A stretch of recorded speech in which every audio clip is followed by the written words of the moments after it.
Welcome to the Momnificent podcast. This is the place where we help parents live a happy, healthy life with their kids.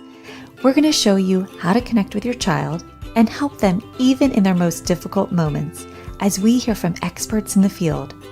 I'm your host, Dr. Karin Jakubowski, an international speaker, public school principal, and former struggling student. The Momnificent podcast equips parents with science-based strategies to help you live a happy, healthy life with your kids. Welcome. It's so good to see you. Welcome. For those of you who are listening to this episode on Momnificent, I am so excited, grateful, and super happy to have Gina Moffa on for the second time on this podcast. And since our last interview, she published a book. So congratulations again, Gina.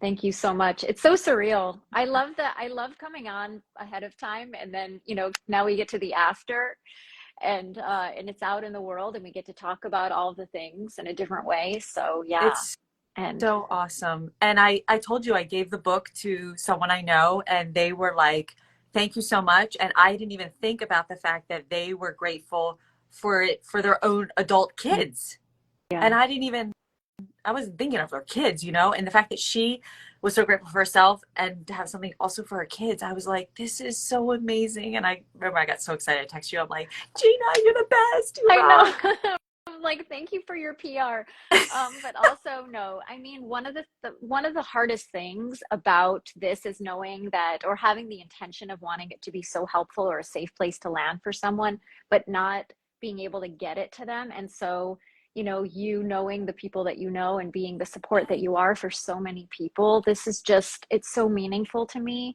that you're able to get them support in this way. So I'm just grateful to be a part of it in a small way. And I don't even think I told you that I just shared it with another person 2 days ago. No. And okay. This was like a random person that I came across, and they started talking, and their daughter is struggling with sleep apnea from the loss of her dad. Yeah. And I was like, wait a second, I have a book. I know a book. I have a book from an author that I know, and I love her. And hey, if it helps, great. If it doesn't, like, not all books speak to all people, right? So and true. So that's so what's so beautiful about that. Because I gave another book to someone else, a different book, and they were like, they looked at the title and they were like, oh my gosh, no, thank you. And I was like, okay, like, it's okay, right? Like, you never know what is gonna speak to someone. So it's so anyway. True. It's true. So thank you, though. That's friendship right there. I appreciate you. Oh, thank you. And so again, those of you who are listening, this is Gina Moffa. She is a grief therapist in New York City. You can follow her on Instagram, which I do too. You can follow her on TikTok, which I do as well. Just oh goodness, plug out there. I've got to do better at TikTok. I'm not good at TikTok. I follow you because you actually, it's like, when you watch those fitness videos and you eat cookies, that's kind of where I'm at with it. I love watching other people's things, but my own, I'm like, I don't know that I can do it, but I have to get better. You're doing it. Well, I do want the fact is you just do it. You just step out and do it, and you just get better as you do it, like anything. So we're going to dive right in to Gina's book this evening, because I love this thing that you mentioned where you say you don't have to choose between falling apart or staying strong while grieving your loss. So maybe you are listening out there right now. Maybe you know someone, or you've experienced this yourself, grief, loss. And maybe you feel like I can't like decide like is it okay to look like I'm falling apart or feel like I'm falling apart, or I just have to stay strong, and like maybe that feeling of needing to choose. And so, Gina, if you could just walk us through that in a few minutes here, I'd love to hear what you would say to our listeners. Yeah, actually, I think that's one of the hardest parts about grieving, because we have so much historically that we have taken on from society and what society thinks we should be doing, such as putting a time limit on it, having it look a certain way. I always say, you can't be too sad and you can't be too happy during grief, because society will judge both of them. And you can't look like you're having relief, and you can't look like you're falling apart, because society will judge those.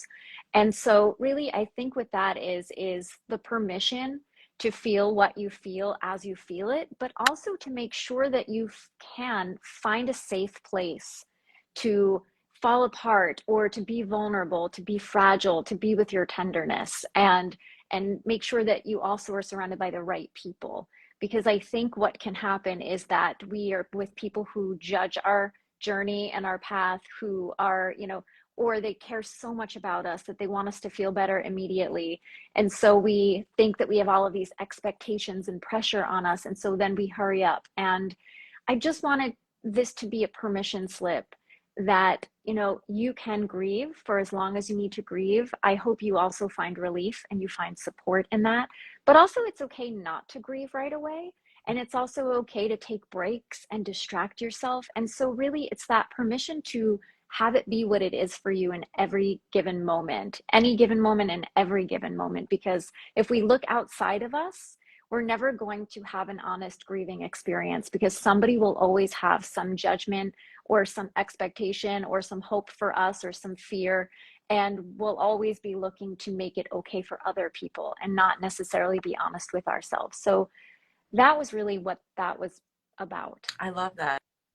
The permission. Yeah. And it's interesting how sometimes we have difficulty giving ourselves permission. So sometimes if someone says to you, you have the permission to feel what you need to feel right now. And I feel like that's what you're teaching us in this book.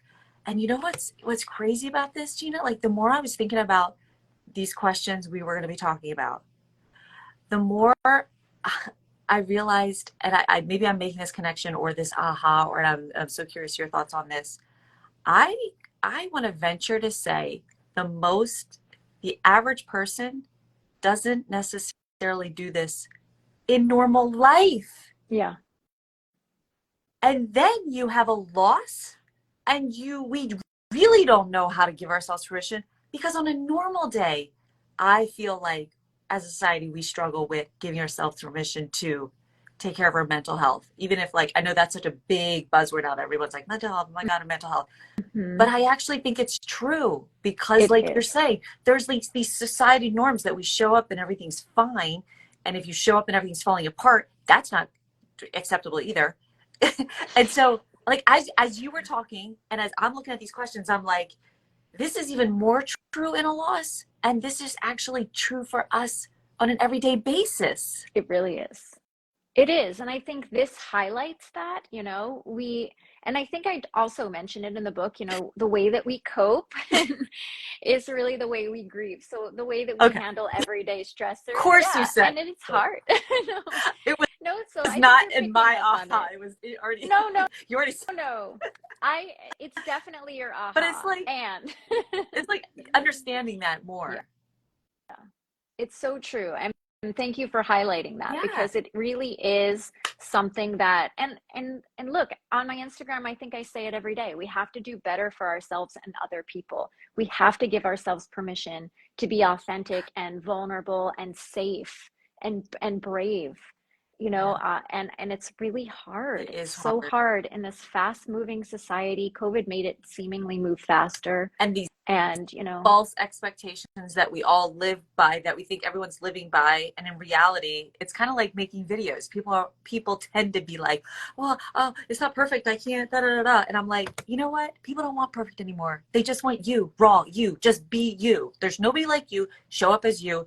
Just do it. That's actually what people love. Yeah. And it's just breaking through that mindset of like, oh, it has to be like, because that's what we're used to. I think we're in that place because we know that you can't be too much of one thing. And that's what it is, right? Yeah. We love the TikTok when it's raw, but when it's too raw, it's really not. We want to get past it right away. Yeah. You know what I mean? Yeah. If it's too uncomfortable, we don't want anything to do with it. And so we always put pressure on one another to find that happy balance of just raw enough, just disturbing enough, just a little bit of a crash and not a whole crash, and I think that's what's really hard. And especially for those going through anything that's a major, painful, challenging, difficult life event, is that we really don't know where it's safe to be us. And because we change, and especially after losses, we don't know what we need. We don't know how we're going to feel. If we knew how we were going to feel, it wouldn't be as devastating as it is. But we don't know from one minute to the next. That's why plans are hard to make. And, we we don't know how we're going to feel. And I think if we knew, it would be less of this turbulent, unpredictable, traumatizing event at times. But that's what makes it so, I think that's what makes it even more painful. Yeah. Or feeling like you're the only one who goes through this so then you just might get that feeling of like it's wrong because I feel like I'm the only one, which is what I think probably your books and books like yours are helpful. Like, it's okay, you're not the only one like experiencing this. It's normal to feel what you're feeling. It's okay. Yeah, I love that. One of your chapters focuses on freedom. This is kind of like what we were just talking about.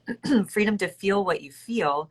And I that really stood out to me because, like, again, even on a normal day, are we in tune with what's happening in our body physically when someone says or does something, the stress, the level of stress that we're handling?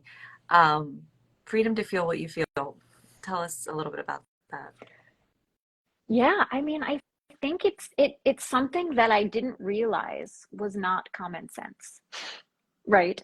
It always just occurred to me that we feel what we feel, but so many of us push it down. We're taught to push it down.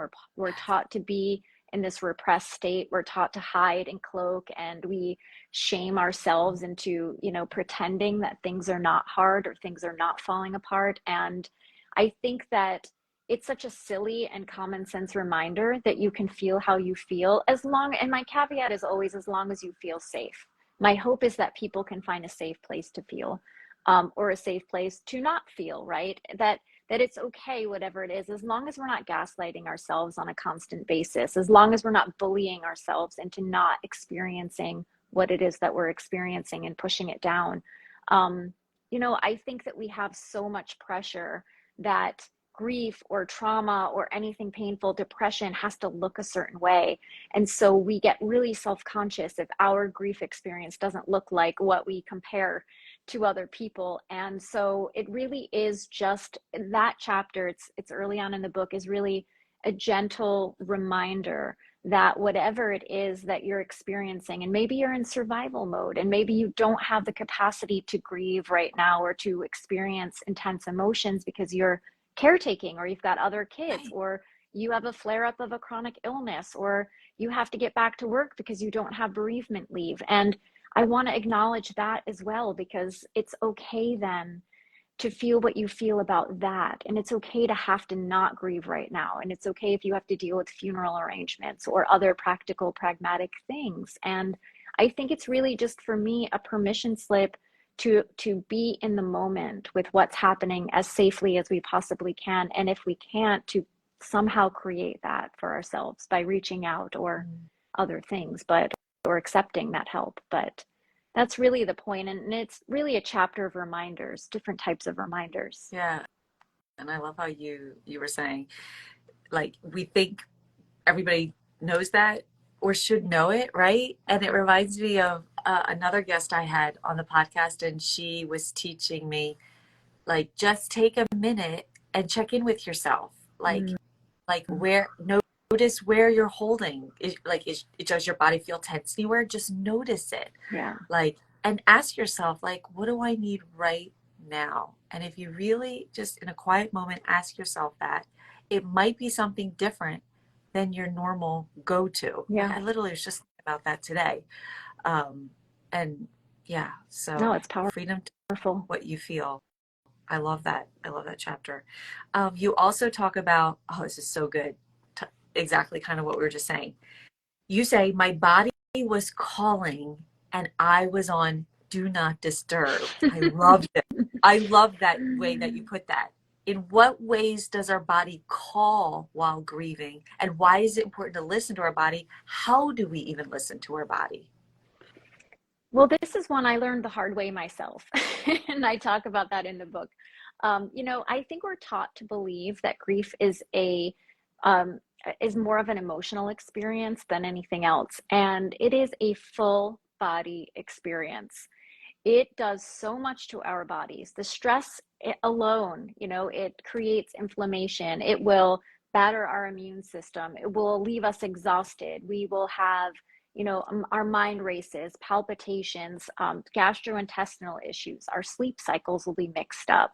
We'll have heart-related issues, blood pressure rises, blood clots even potentially.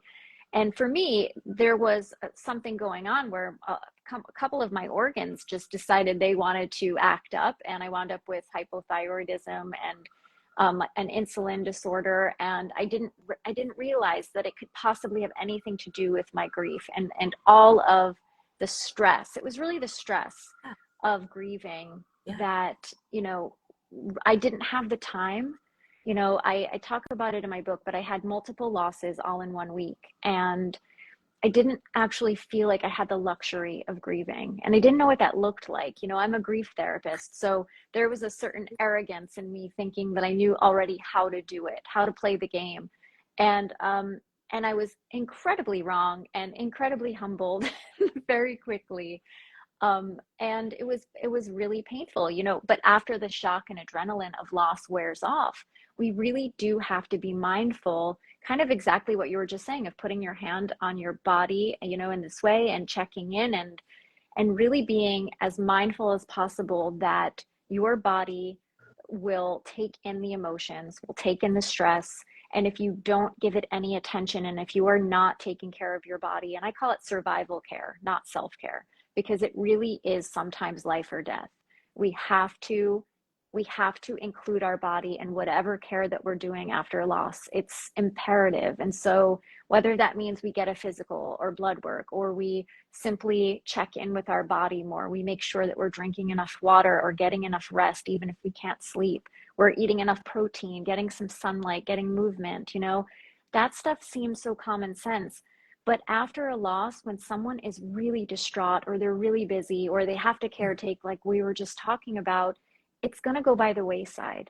And these simple reminders that seem like common sense just won't occur.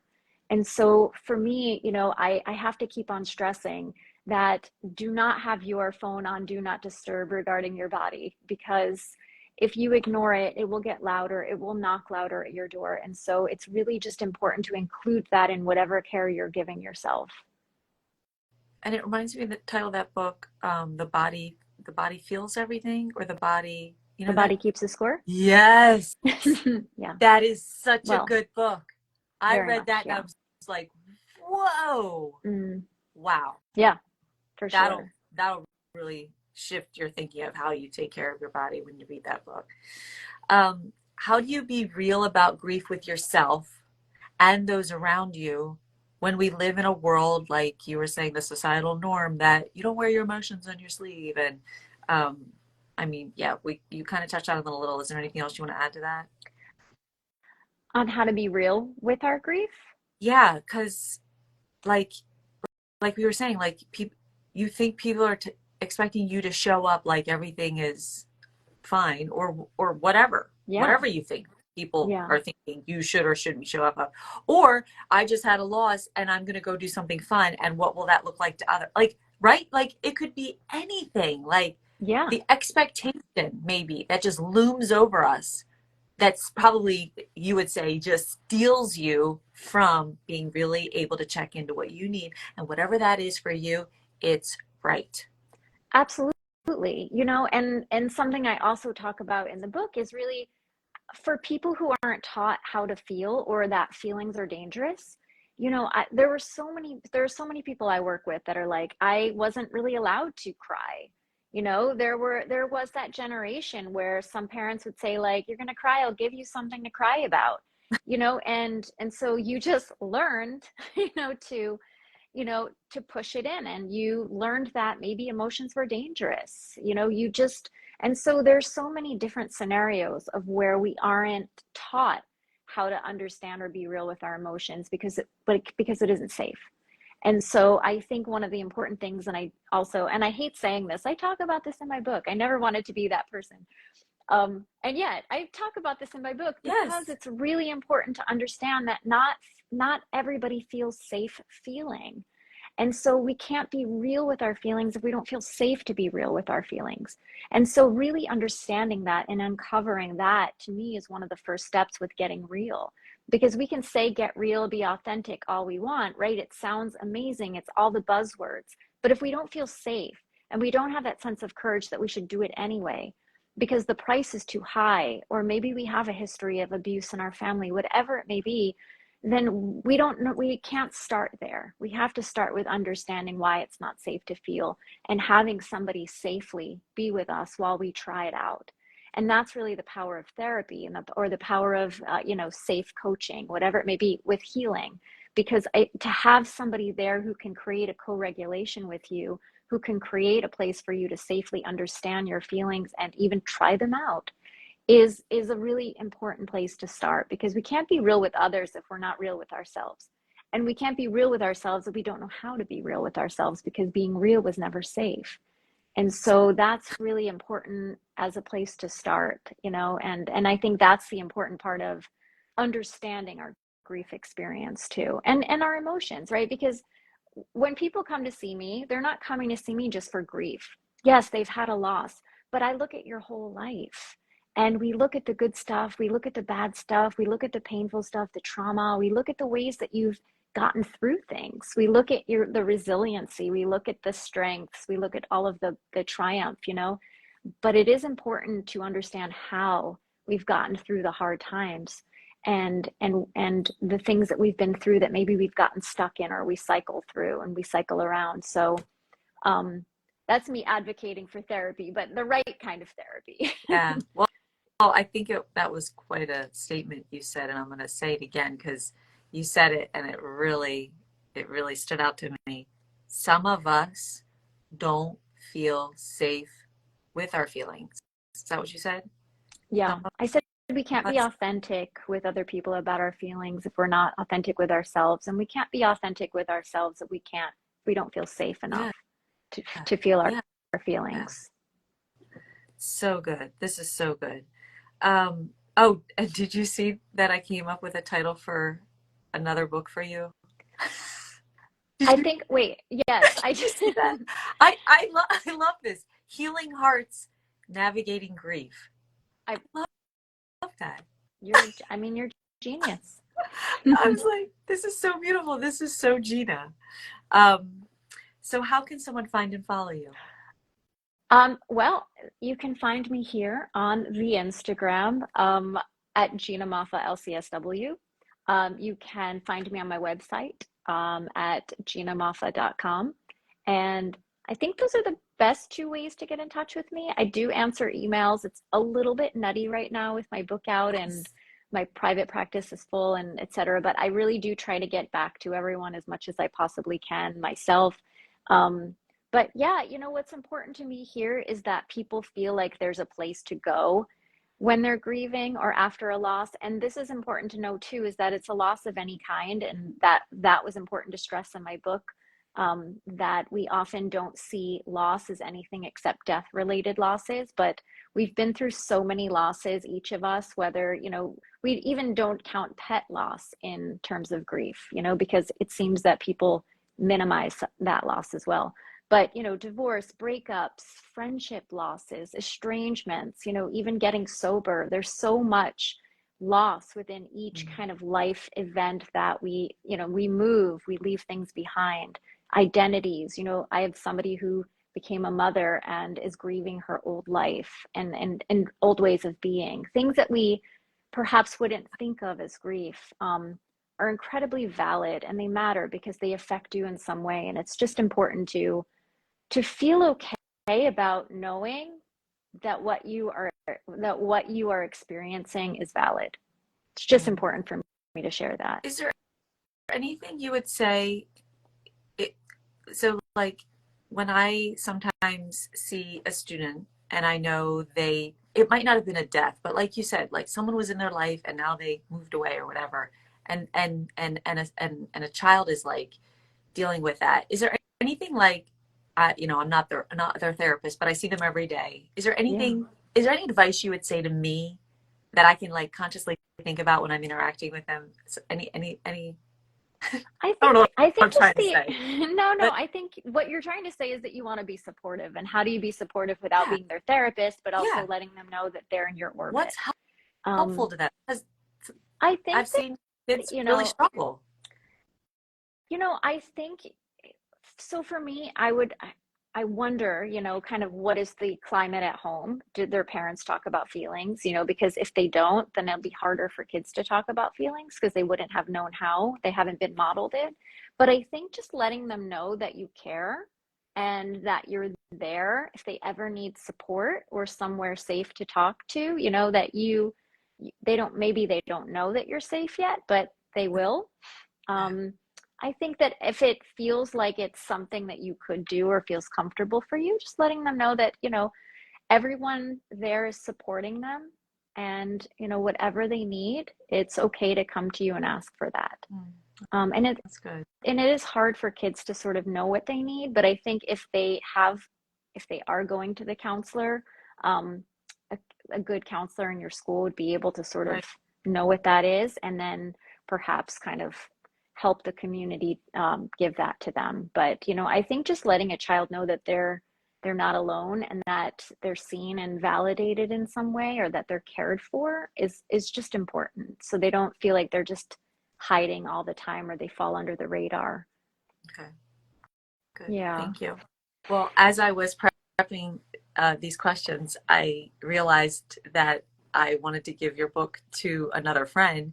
And so I'm in the middle of running some free webinars. So anybody listening, I have a free webinar coming up the end of this month. If you go to my Instagram account in the bio, there's a link to register. And I'm just going to take 30 minutes to teach you a strategy that I use with kids, myself, teachers. I did it with my groundskeeper a month ago. And it's a simple strategy to take you up and out of a negative emotion when someone said something or did something to you that you just like can't shake and you are like emotionally charged, and then you got to like go on and do life, and it's hard to get past all of that. And this can help give you the perspective in the moment and lift you out of that negative emotion. So and then We all need that. and then I have an opening to take on another coaching client because I just finished one up this week, and I committed to myself that every coaching client I take on, I'm going to donate and think and share your book with one person I know who needs it, or share with That's so someone kind. who knows someone who needs it, because you are just such a beautiful person to me. You make me smile when you leave me your messages on my account, your voicemail. They just make me smile, and you are so beautiful and precious. And I'm so grateful to have this opportunity to share Likewise. your book, your message, who you are, because there is someone out there who you will be someone who speaks to their heart like no one else does. So thanks for being you. God willing. Yeah. Thank you, Karen. And everybody needs your webinars. I love them. If I mean, everyone here follows you or they wouldn't have known to come on, but I would say this, you have so many pearls of wisdom. Even, I don't know how you do it, even in 30 seconds. And so we can all learn from you. We can Oh, all learn from you. Thank you for all you're doing because, not just your school, but your entire community and all of us. We're so lucky to know you. So thank you. hey, Thank you. anyway, we can pay it forward. It makes it a beautiful day to wake up and Yeah, know that you make a difference and help somebody else. so true. And I'll see you soon, one of these days, in New York City. I'm gonna Yes, come please. visit you. You better. We're You gonna have girls' better. night. Have so much fun. I cannot wait. Yes, So I'm overdue for one. oh So my yes. gosh, yes. All right, Gina. Well, thank you Karen, so much, and I'll talk to you thank you soon. so I can't much. wait. All right. Likewise. Bye. Have a good one. Bye, everyone.